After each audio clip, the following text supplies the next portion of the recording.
नमस्कार. मी ॲडव्होकेट किशोर पाटील. जाणून घेऊया कायदा या आपल्या यूट्यूब चॅनलवरील पुढील व्हिडिओमध्ये आपले स्वागत आहे. मित्रांनो, आजच्या व्हिडिओमध्ये आपण ज्या गोष्टीसाठी बरेच लोक हे प्रतीक्षा करत होते ते म्हणजे सिलिंग जमिनीची SOP. मित्रांनो, 2026मध्ये महाराष्ट्र शासनाने सिलिंग जमिनीचं देखील भोगोटदार वर्ग 2 मधून 1 करण्यासंदर्भात शासन निर्णय निर्गमित केला.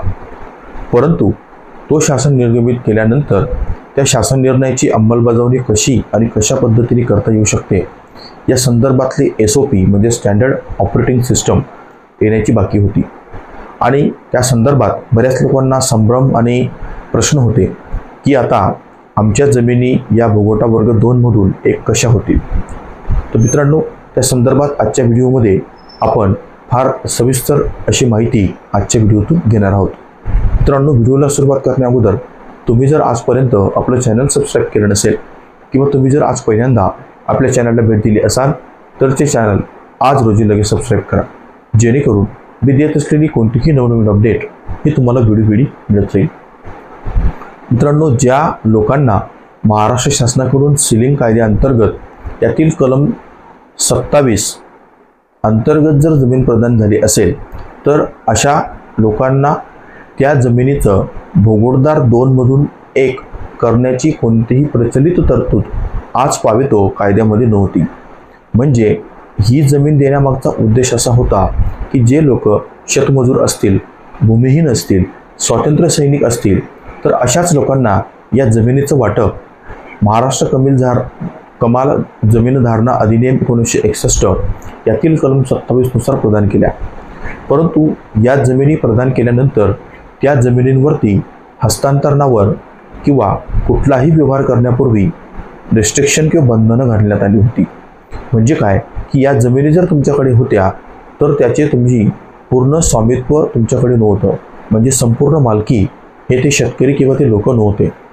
परंतु 2026मध्ये महाराष्ट्र शासनाने या संदर्भात एक शासन निर्णय निर्गमित केला आणि त्या शासन निर्णयामध्ये जे काही महत्त्वपूर्ण गोष्टी सांगितल्या त्या संदर्भात देखील आपण आपल्या यूट्यूब चॅनलवरती सविस्तर असा व्हिडिओ अपलोड केलेला आहे. म्हणून त्याची पुनरावृत्ती न करता आपण SOP जी काही आली ती कशा संदर्भात कशा पद्धतीत लागू होईल या संदर्भातली माहिती लगेच घेऊ. मित्रांनो, SOP म्हणजे स्टँडर्ड ऑपरेटिंग सिस्टम. म्हणजे कुठलाही GR किंवा कुठलाही शासनाने जर निर्णय केला तर त्या GRची किंवा त्या शासन निर्णयाची अंमलबजावणी ही कशा रीतीने करता येईल या संदर्भातली जी काही मार्गदर्शिका असते तर त्याला आपण SOP म्हणतो. शासनाने सिलिंग जमिनीचा भोगोटदार वर्ग 2 मधून 1 करण्यासंदर्भात GR तर निर्गमित केला, परंतु ते कशा पद्धतीत वापरता येईल, अधिमूल्य कसं घेता येईल, कोणत्या भागासाठी किती अधिमूल्य घेता येईल याबाबतची कोणतीही मार्गदर्शिका शासनाकडे अवेलेबल नव्हती. म्हणून आपला व्हिडिओ यूट्यूबला अपलोड केल्यानंतर ज्या GR नुसार बऱ्याच शेतकरी लोकांनी, महाराष्ट्रातील बऱ्याच लोकांनी संबंधित जिल्हाधिकारी यांच्याकडे अर्ज हे प्रस्तावित केले आणि त्या अर्जांमध्ये भोगोटदार वर्ग 2 मधून 1 करण्याची विनंती केली. परंतु आपल्या यूट्यूब चॅनलच्या माध्यमातून लोकांनी आपल्याला बऱ्याच वेळेस कॉल केले आणि सांगितले की त्यांचं म्हणणं असं आहे की SOP आल्याशिवाय आम्हाला या बाबतीत काहीच करता येणार नाही. त्यानंतर सविस्तर अशी चौकशी केल्यानंतर मला देखील असं जाणवलं की सदरचा शासन निर्णय हा फक्त माहिती म्हणून आहे, तर त्याचा कोणताही उपयोग त्या शेतकऱ्यांना किंवा महाराष्ट्रातील लोकांना होऊ शकत नाही. तर त्यासाठी जोपर्यंत SOP म्हणजे स्टँडर्ड ऑपरेटिंग सिस्टम येत नाही तोपर्यंत त्या शासन निर्णयाची किंवा त्या GRची प्रभावीपणे अंमलबजावणी करणं शक्य नाही.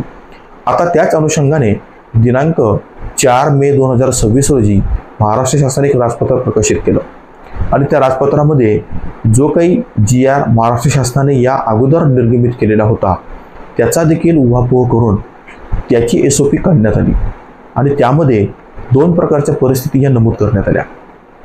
पहिली परिस्थिती म्हणजे अशी की ज्या लोकांना मी मगाशी सांगितल्याप्रमाणे कलम 27 अंतर्गत जमिनी ह्या मिळालेल्या असतील आणि त्या जमिनी मिळून जर त्यांना 10 वर्ष पूर्ण झाले असतील तर अशाच लोकांना या जमिनीचा भोगोटदार वर्ग 2 मधून 1 करता येणं शक्य आहे. म्हणजे आता जर तुम्हाला सिलिंग अंतर्गत जमीन मिळाली तर ती लगेच म्हणजे तात्काळ स्वरूपामध्ये भोगोटदार वर्ग 2 मधून 1 करणं शक्य नाही, असं या आधी राजपत्र किंवा शासन निर्णयानुसार स्पष्ट होतं. त्यानंतर त्यांनी एक परिस्थिती अशी सांगितली की या अगोदर ज्या लोकांनी जिल्हाधिकारी यांची पूर्वपरवानगी घेऊन संमती घेऊन त्या जमिनीचं खरेदी विक्रीचा व्यवहार केला असेल किंवा परवानगी घेतली असेल आणि परवानगी घेऊन भोगवदार वर्ग 2 मधून 1 केलं असेल तर अशासाठी देखील एक वेगळं अधिमूल्य आता त्यांना भरावं लागणार आहे. म्हणजे अगोदर जो काही त्यांनी अधिमूल्य किंवा नजराना भरला होता किंवा भरला असेल तो यामध्ये कोणत्याही परिस्थितीत समायोजित किंवा इन्क्लुडिंग केला जाणार नाही. हे देखील तुम्ही समजून घेणं फार गरजेचं आहे. पहिली परिस्थितीमध्ये असं म्हणतात की ज्या लोकांना जमीन प्रदान केल्यापासून 10 वर्ष कंप्लीट झाली असतील तर अशाच लोकांना त्या जमिनीचं भोगवदार वर्ग 2 मधून 1 करायचं असेल तर त्यासाठी त्यांनी 3 क्रायटेरिया दिले.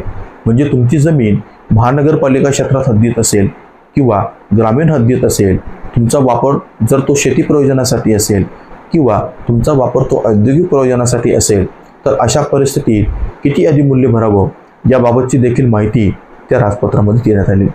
त्यानंतर दुसरा तक्ता त्यांनी असा दिला, त्यामध्ये ते असं स्पष्ट करतात की या अगोदर म्हणजे ही SOP येण्या अगोदर किंवा तो शासन निर्णय येण्या अगोदर ज्या लोकांनी त्या जमिनीचं खरेदी विक्रीचा व्यवहार करताना शासनाची पूर्वपरवानगी घेतली होती किंवा परवानगी घेऊन भोगवदार वर्ग 2 मधून 1 करण्याबाबतची परवानगी मिळालेली होती तर अशा परिस्थितीत त्यांना पुन्हा त्या तुमची जमीन ज्या क्षेत्रात स्थित असेल त्याचा विचार करून एक वेगळं अधिमूल्य भरलं किंवा तुम्ही जर ते अधिमूल्य शासनाला जमा केलं तर अशा परिस्थितीत त्या जमिनीची संपूर्ण स्वामित्व किंवा पूर्ण मालकी ही तुम्हाला मिळू शकते.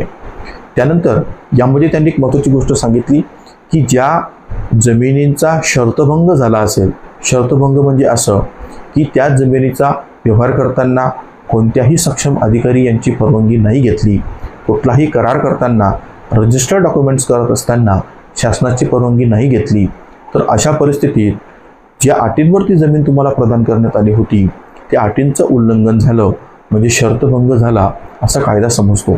आणि अशा जमिनींचा जर शर्तभंग झाला असेल तर तो शर्तभंग तुम्हाला अगोदर रेग्युलराईज करावा लागेल. रेग्युलराईज करण्यासाठी 50% रक्कम ही तुम्हाला भरणं गरजेचं आहे. आणि त्यानंतर तुमचं प्रकरण रेग्युलराईज झाल्यानंतर व त्यानंतर तुम्ही या SOPमुळे किंवा या SOPनुसार सदरचं भोगवदार वर्ग 2चा शेरा किंवा भोगवदार वर्ग 2ची धारण असलेली जमीन ही भोगवदार वर्ग 1 मध्ये करता येईल. महत्त्वाची गोष्ट त्यांनी अशी सांगितली की जी अगोदर त्या GR मध्ये त्यांनी सांगितली होती 50 लाखापर्यंतचा जर नजराना असेल तर तोच फक्त संबंधित जिल्हाधिकारी किंवा कलेक्टर यांना जमा करून घेता येईल. परंतु 1 कोटीची जी रक्कम असेल तर मात्र ती रक्कम भरून घेण्यासाठी जिल्हाधिकारी यांनी सदरचा दिलेला अर्ज आणि तो प्रस्ताव शासनाकडे म्हणजे मंत्रालयाकडे पाठवावा लागेल आणि मंत्रालयाकडनं परवानगी आल्यानंतर त्या जमिनीचं भोगवदार वर्ग 2 मधून 1 हे रूपांतर करण्यात येईल. मित्रांनो, महत्त्वाची गोष्ट अशी, आपण यूट्यूब चॅनलवर आपण जी काही माहिती देतो ती संपूर्ण आणि सविस्तर अशी देतो, पण तरीही काही लोकांना काही शंका असतात. कारण त्यांच्या जमिनींचं जर स्वरूप तसं असेल तर त्या स्वरूपामध्ये त्यांच्या शंका ह्या रास्त असतात. त्यामुळे मित्रांनो, तुम्हाला जर या बाबतीत काही महत्त्वाचे काही प्रश्न असतील किंवा काही शंका असतील but subject to consulting charges मला तुम्ही फोन करून तो सल्ला घेऊ शकतात. मित्रांनो, आजचा व्हिडिओ तुम्हाला कसा वाटला ते जरूर कळवा. तुम्हाला जर हा व्हिडिओ आवडला असेल तर याला जास्तीत जास्त लोकांपर्यंत शेअर करा आणि तुमचे जे काही वैयक्तिक कायदेशीर प्रश्न असतील तर ते तुम्ही मला आपल्या डिस्क्रिप्शन बॉक्समध्ये किंवा स्क्रीनवर दिसत असलेल्या संपर्क नंबरवर संपर्क करून सशुल्क सल्ला देखील घेऊ शकतात. धन्यवाद.